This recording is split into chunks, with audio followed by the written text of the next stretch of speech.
Hello जी, अस्सलाम वालेकुम। कैसे हैं आप सब लोग? अल्लाह पाक का शुक्र, मैं बिल्कुल ठीक-ठाक। आप सबकी दुआओं से आप सब कैसे हैं? कमेंट बॉक्स में ज़रूर बताइएगा। तो जी फ्रेंड्स, अभी टाइम हो रहा है यहाँ पे सुबह-सुबह का और सुबह के 6 बज रहे हैं और आप देख सकते हैं यहाँ पे ऐसे लग रहा है सुबह 6 बजे जैसे कितनी सुबह हो गई है। तो यहाँ पे जी अभी मैं आ गई हूँ किचन में और हस्बैंड जा रहे हैं जी अपनी ड्यूटी पे। मुझे वो यही कह रहे थे कि मैं ब्रेकफ़ास्ट बिल्कुल भी नहीं करूँगा, कुछ खाने पे दिल नहीं कर रहा, तो मेरा बस यही था कि कुछ ना कुछ तो ये खा कर जाएँ। तो फिर जी उन्होंने कहा कि हाँ, चाय बना दो, लेकिन कम बनाना, ज़्यादा चाय मैं नहीं पीऊँगा। तो फिर भी ये हुआ कि हाँ, वो चाय पीकर नहीं गए, उनको मैंने ट्रैवलर मग में चाय दे दी थी, साथ में उनको मैंने इस तरह से ब्रेड के ऊपर बटर और जैम लगा दिया था। अच्छा, ये जो बटर है ना, ये इंडियन बटर है, अमूल का। आप यकीन करें, बहुत मज़े का है, बहुत मज़े का है। मैं बटर इतने शौक से नहीं खाती, लेकिन जब इस तरह से ब्रेड के ऊपर जैम लगाकर और सर बटर लगाकर ये मैंने टेस्ट किया ना, अच्छा जी, जिसने अब तो तक मेरे बहुत चैनल को मज़े का था। सब्सक्राइब नहीं किया, आपसे रिक्वेस्ट है जी मेरे चैनल को सब्सक्राइब कर दें, लाइक कर दें, शेयर करना आपने बिल्कुल भी नहीं भूलना।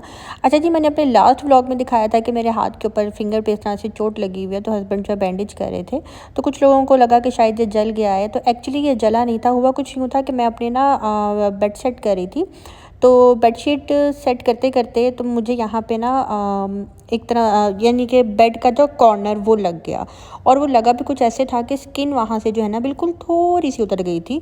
तो उसी टाइम जो है ना वहाँ से ब्लड आना शुरू हो गया। खैर, मैंने जल्दी से वॉश किया और उसको मैंने इसी तरह से छोड़ दिया, टिश्यू पेपर मैंने लपेट लिया।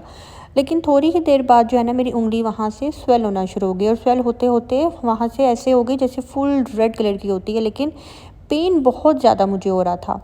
तो ख़ैर मैं इस चीज़ को इग्नोर करती गई, 2 दिन ऐसे ही गुज़र गए, लेकिन तीसरा दिन ऐसे था, ज़ाहिर-सी बात है, कुकिंग भी खुद कर रही हूँ, बर्तन भी वॉश कर रही हूँ, सब कुछ कर रही हूँ, तो वो जो फ़िंगर थी ना वो ख़राब होती थोड़ी ज़्यादा ही ख़राब हो गई कि मेरी पूरी फ़िंगर में जो है ना दर्द शुरू हो गया।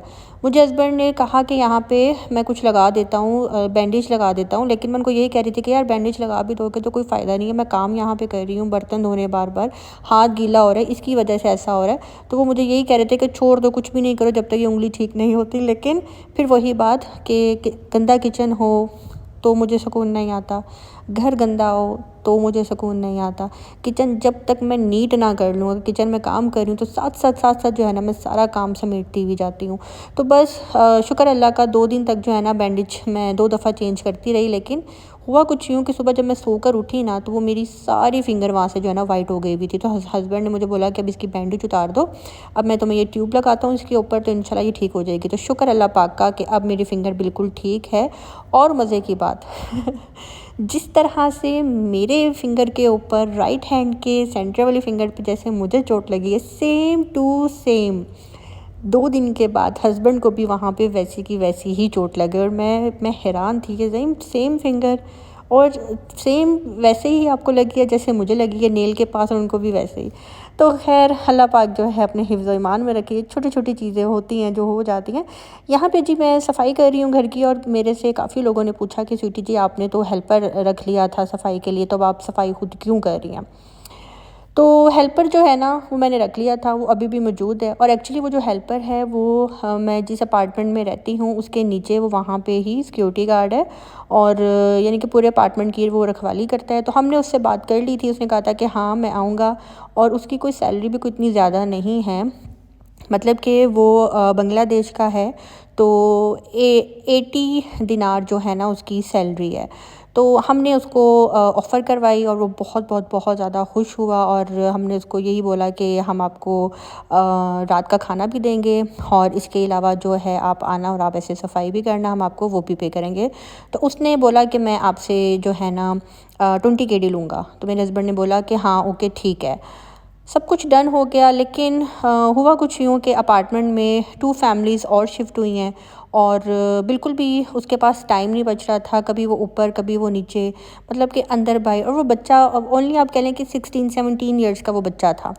तो मैंने देखा कि इसके ऊपर बहुत ज़्यादा जो है ना एक बर्डन आ गया है, कभी ऊपर जा रहा है कभी नीचे जा रहा है। और मैं जब उसको सफाई की मैंने उसकी टाइमिंग रखी हुई थी, सुबह हस्बैंड के टाइम ही वो आए और आकर सफाई करके चला जाए, लेकिन उस बेचारे से मैनेज नहीं हो पा रहा था, और वो बहुत शर्मिंदा हो रहा था। तो मैंने उसको बोला कि जब कभी मुझे लगेगा मुझे डीप क्लीनिंग करवानी है तो मैं आपको बता दूंगी, बाकी आपको खाना मेरी तरफ से मिलेगा, और आपने खाना जो है रात को आया करना है, और मेरे से लेकर आपने खाना नीचे चले जाना है, ठीक है।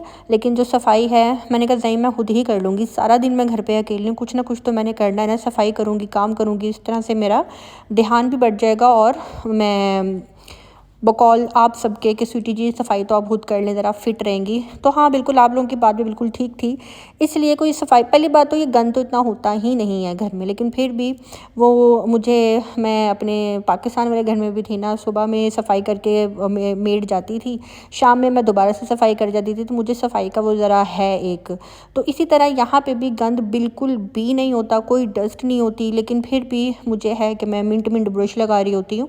तो ये एक मेरे अंदर एक चीज़ है कि मैं सफाई का बहुत ज़्यादा ख्याल रखती हूँ।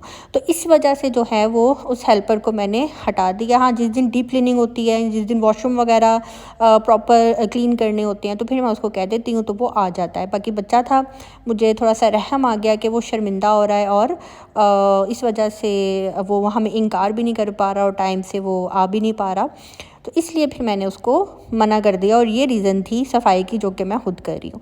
यहाँ पे जी हस्बैंड ने मुझे कॉल की कि मैंने दाल चावल खाने हैं, तो बस जी मैं उनके लिए यहाँ पे दाल चावल बना लिए हैं और साथ में जी मेरा बिल्कुल भी दिल नहीं था दाल चावल खाने पे, तो मैंने सोचा कि जी दोपहर में भी दाल चावल खाएंगे और रात को भी ये दाल चावल ही खाएंगे, तो क्यों ना मैं अपने लिए पकौड़े फ्राई कर लूँ। तो मैं जी अपने लिए पकौड़े बनाऊँगी, साथ में मैं अपने लिए जी रोटी बनाऊँगी और साथ दही। मैं आज जी पकौड़े, दही और रोटी खाऊँगी और हस्बैंड के लिए मैंने जो है ना ये दाल चावल बना लिए। तो मुझे यही कह रहे थे थोड़ा ज़्यादा क्वांटिटी में बनाना, क्योंकि मैं रात को भी खाऊँगा, तो इसलिए मैं उनके लिए यहाँ पे ये बना रही हूँ। तो आई होप कि मैंने आपको जो हेल्पर वाली बात थी वो मैंने आपको बता दी, और जो बात होनी चाहिए इंसान को वही बतानी चाहिए। तो यहाँ पे जी दाल चावल बनकर रेडी हो गए हैं। साथ साथ मैं घर की सफाई कर रही थी, साथ साथ जो है ना मैंने दाल भी रख दी हुई थी चूल्हे पे पकने के लिए। तो बस हस्बैंड के आने का टाइम हो गया था, चावलों को मैं लगा दूँगी दम दमादम। तो दाल भी रेडी थी, सैलेड भी मैंने बना लिया था, और अब जो है ना जाऊँगी जल्दी से मैं फ्रेश होने के लिए। तुम छुपा ना सकोगी मैं वो राज हूँ, तुम भुला ना सकोगी वो अंदाज हूँ, गूंजता हूँ जो दिल में तो है राह क्यों, मैं तुम्हारे ही दिल की तो आवाज हूँ, सुन सको तो सुनो धड़कनों की जुबान, मैं यहाँ हूँ, यहाँ हूँ, यहाँ हूँ, यहाँ।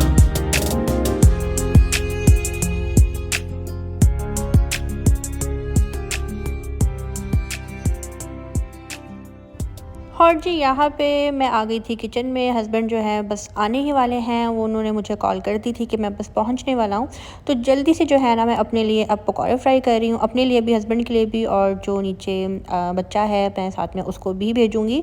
तो बस यहाँ पे जी पकौड़े फ्राई कर रही हूँ और मैं अपने लिए रोटी बनाऊँगी। हस्बैंड दाल चावल खाएँगे और मैं आज जी रोटी खाऊँगी, क्योंकि मेरा पकौड़े, रोटी और दही खाने पर बहुत दिल था। मुझे पकौड़े, रोटी और दही, मुझे ये बहुत अच्छा लगता है, मुझे ये कम्बिनेशन जो है ना बहुत अच्छा लगता है। तो बस जी यहाँ पे रोटी भी मेरी बनकर रेडी हो गई है। हस्बैंड ने जब रोटी देखी तो कहते जी एक रोटी मेरे लिए भी बना देना, तो बस यहाँ पे जी एक रोटी उनके लिए भी बना रही हूँ। तो अब जी साथ में उनको खाना भी दे दूँगी। और जी जिसने अभी तक मेरे चैनल को सब्सक्राइब नहीं किया, आपसे रिक्वेस्ट है जी मेरे चैनल को लाइक कर दें, सब्सक्राइब कर दें, शेयर करना बिल्कुल भी नहीं भूलना। मेरे दिल के पागलपन की और सीमा क्या है, यूं तो तू है मेरी छाया, तुझ में और तेरा क्या है, मैं हूँ गगन तू है ज़मीं, अधूरी सी मेरे बिना। और जी दाल चावल किस किस को पसंद है कमेंट बॉक्स में ज़रूर बताइएगा। मुझे तो सिर्फ चने की दाल और जो मसर की दाल होती है ना, मुझे वो पसंद है। यहाँ मैं शौक़ से माश की दाल खाती हूँ अगर अच्छी बनी हो, बाकी मूंगी मसरों की दाल ये वाली मुझे कोई इतनी ख़ास पसंद नहीं है। यहाँ पे जी बताया गया था आज न्यूज़ में कि जी आज बहुत तेज़ जो है ना मिट्टी का तूफ़ान आएगा, तो मुझे महसूस भी हो रहा था। हवा तो यहाँ पे हर वक्त चल रही होती है, लेकिन आज मुझे मिट्टी भी जो है ना उड़ती हुई बहुत महसूस हो रही थी। तो मैंने सोचा कि इससे पहले जो मेरा घर है है वो बिल्कुल ख़राब हो जाए तो जल्दी से जो है ना इन विंडोज़ को नीचे कर देती हूँ ताकि अंदर कोई भी डस्ट वगैरह ना आए। सफाई बहुत मुश्किल से होती है। अच्छा जी, यहाँ पे जो मैंने अपने वीडियो में जो सॉन्ग लगाया हुआ है ये मेरे भाई मोहसिन सुल्तान की वॉइस में है। वैसे तो सॉन्ग इंडियन है लेकिन ये उसने स्टूडियो में रिकॉर्ड करवा कर जो है अपने चैनल पे लगाया था। मोहसिन सुल्तान के नाम से उसकी आईडी है। वैसे तो भी वो कोई व्लॉगिंग वगैरह नहीं करता क्योंकि उसके पास टाइम ही नहीं होता। तो यहाँ पे जो सॉन्ग है ये मैंने उसकी वॉइस में लगाया था। काफ़ी लोग मेरे से पूछते हैं कि आपको कॉपीराइट नहीं आता, तो मैं उनको बताती चलूँ कि जी मुझे कोई कॉपीराइट वगैरह शुक्र अल्लाह का नहीं आता, क्योंकि ये मेरे भाई ने अपने चैनल पे अपनी वॉइस में लगाया हुआ है। अगर मुझे कोई कॉपीराइट आएगा भी तो वो ही मुझे देगा। तो यहाँ पे जी आप देख सकते हैं बाहर काफ़ी तेज़ धूप है, अंदर काफ़ी ज़्यादा सर्दी है और बाहर मिट्टी का तूफ़ान भी आने वाला है, लेकिन शुक्र अल्लाह का कि अंदर ऐसा कुछ भी नहीं होता। तो अब जी चलते हैं बाहर। अच्छा जी, इसके अलावा मेरे से काफ़ी लोग पूछ रहे थे कि आपने जो हमारे साथ जो जे डॉट की जो फाउंडेशन जो है वो शेयर किया उसका नंबर बता दें। उससे पहले काफ़ी लोग मेरे से लिपस्टिक का भी पूछ रहे थे कि आपने एयरपोर्ट पे जब आप कुवैत में आई थी तो आपने कौन सी लिपस्टिक लगाई हुई थी। तो जी वो ये लिपस्टिक है जो कि मैंने इटली से मेरी फ्रेंड ने मुझे गिफ्ट भेजी थी। तो ये है जी लिपस्टिक। मुझे रेड कलर की लिपस्टिक बहुत बहुत बहुत अच्छी लगती है और पहले तो मुझे इतनी ख़ास पसंद नहीं थी, लेकिन मेरे हस्बैंड को जो है ना रेड लिपस्टिक बहुत अच्छी लगती है, तो इसलिए मेरे पास रेड लिपस्टिक की बहुत ज़्यादा जो है ना कलेक्शन मौजूद है। तो ये वाला शेड मैं आपको लगा कर हाथ पे दिखाती हूँ। ये कुछ इस तरह से बनता है और लगा हुआ ये बहुत ही अच्छा लगता है। अच्छा जी, इसके अलावा मेरे से जे डॉट की जो फाउंडेशन के बारे में पूछा जा रहा था, तो मैं आपको बताती चलूँ कि हर बंदे की स्किन का जो है ना एक अपना एक शेड होता है, अपनी टून होती है। तो वो मैं बिल्कुल भी एग्जैक्ट नहीं बता सकती कि आपकी स्किन के साथ कौन सा जो शेड है वो मैच होगा, लेकिन मैं एक बात आपको बताती चलूँ कि मैं जो हूँ ना, मैं येलो कलर की बेस लगाती हूँ अपने फेस के ऊपर, यानी कि येलो कलर की फाउंडेशन मैं लेती हूँ, उसको ही मैं अपने फेस के ऊपर लगाती हूँ। तो ये भी जो कलर है ना, ये भी येलो येलो टून ही है। मैं आपको थोड़ा सा हाथ के ऊपर भी लगा कर ये दिखा देती हूँ। वैसे ये नंबर है इसका SPF 15। तो ये शेड जो है ना, हाँ, सबके स्किन के ऊपर मैच भी हो जाता है। और इससे ज़रा ये है कि जब आप वेडिंग वगैरह पे ये वाला इस कलर की अगर आप फाउंडेशन बना कर जाते हैं तो वहाँ पे ज़रा ऑरेंज लाइट्स होती हैं, सन लाइट्स होती हैं, तो उसमें जो आपकी फाउंडेशन है वो बहुत ही अच्छा जो है ना एक लुक दे रही होती है। ये देखें, ये रही येलो येलो शेड है ना। तो येलो शेड से ये होता है कि आप अपने फेस के ऊपर कंटूरिंग करते हो तो वो भी बहुत अच्छी लगती है, ब्लश ऑन लगाते हो वो भी बहुत अच्छी लगती है। तो आपका फेस जो है ना एक नेचुरल लुक में आ रहा होता है और मतलब कि एक वाइट वाइट टून नहीं आता या पिंकिश आपका फेस नहीं लग रहा होता। तो इसलिए मैं येलो ही लेती हूँ। तो बस ये येलो येलो शेड है जो कि मैंने जे डॉट के लिए, और बहुत बहुत बहुत ज़बरदस्त है। तो बहुत ज़्यादा मेरे से पूछा जा रहा था तो इसलिए मैंने सोचा कि जी ये भी मैं आपको बता दूँ। काफ़ी लोग नाराज़ हो रहे थे कि आप हमें चीज़ दिखा देती हैं लेकिन उसके बारे में बताती नहीं हैं। तो आज की वीडियो आप सबको कैसी लगी आपने मुझे कमेंट बॉक्स में ज़रूर बताना है। लाइक करना, सब्सक्राइब करना आपने बिल्कुल भी नहीं भूलना। एक अजनबी हसीना से यूं मुलाकात हो गई, फिर क्या हुआ ये ना पूछो, कुछ ऐसी बात हो गई। एक अजनबी हसीना से यूं मुलाकात हो गई। और जी यहाँ पे ऑलमोस्ट सब काम हो चुके थे। अब मैं किचन नीट करूँगी और उसके बाद जो है मैं बना लूँगी जी गर्मा गर्म चाय, क्योंकि खाने के बाद चाय पीने का जो है ना अपना ही मज़ा है। तो मेरा नाश्ता और मेरा दोपहर का खाना एक ही टाइम पे होता है जब हस्बैंड आ जाते हैं। तो यहाँ पे जी मैं पीने लगी हूँ गर्मा गर्म चाय। और ये जो मग है ये मैंने टीमू से ऑर्डर करवाया था, बहुत ही ज़बरदस्त है। यहाँ पे जी हम देख रहे हैं क्राइम पेट्रोल, और आप कह लें कि दिन में ना 2-3 एपिसोड्स मैं क्राइम पेट्रोल के देख लेती हूँ, मुझे बहुत अच्छा लगता है। तो जिसने अभी तक मेरे चैनल को सब्सक्राइब नहीं किया, जाते जाते मेरे चैनल को सब्सक्राइब कर लें। स्वीटी जी लाहौरी व्लॉगर के नाम से मेरा इंस्टा अकाउंट भी है, टिकटॉक अकाउंट भी है। तो अब मुझे दीजिए इजाज़त, मिलते हैं जी बहुत जल्द नेक्स्ट व्लॉग के साथ। अपनी दुआ में रखिएगा याद। अल्लाह हाफिज़। कुछ तो है तुझसे राबता, कुछ तो है तुझसे